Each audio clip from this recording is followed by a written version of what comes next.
যুদ্ধে এক রাজা আমার সঙ্গে যুদ্ধ করবার জন্য ব্যস্ত হলেন। যুদ্ধে এক রাজা আমার রাজ্য দখল করবার জন্য আমার সঙ্গে যুদ্ধ করবার জন্য প্রস্তুত হলেন। আমি রাজাকে বললাম, কি বললাম জানেন?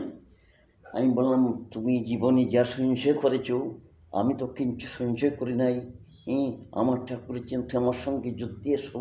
রাজা বললেন, কালকে রাত্রে আগামী 10টার সময় তোমার সঙ্গে আমি যুদ্ধ করব।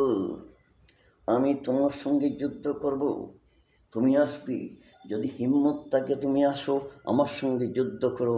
আমি বললাম কি, আমি আসবো, আমি পিছিয়ে দিয়ে যাবো না, আমি পিছিয়ে দিয়ে যাবো না, আমি তোমার সঙ্গে যুদ্ধ করব, আমি তোমার সঙ্গে যুদ্ধ করব। তিনি তখন বললেন, এসো যুদ্ধ করি। এলে যুদ্ধ করলেন এইভাবে, চুপ চুপ চুপ চুপ চুপ চুপ চুপ চুপ। আমি থানে গলা ধাক্কা দিয়া দরজার দিকে বের করে দিলাম। বললাম, তুমি কার সঙ্গে যুদ্ধ করে এসেছো? আমি যুদ্ধে আমার রাজ্যর এক টুকরা মাটি তোমাকে দেব না।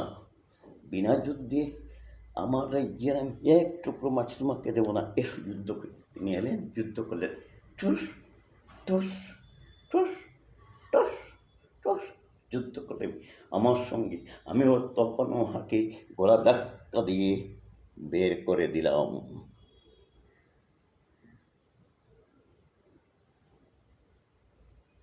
গলা ধাক্কা দিয়ে বের করে দিলাম।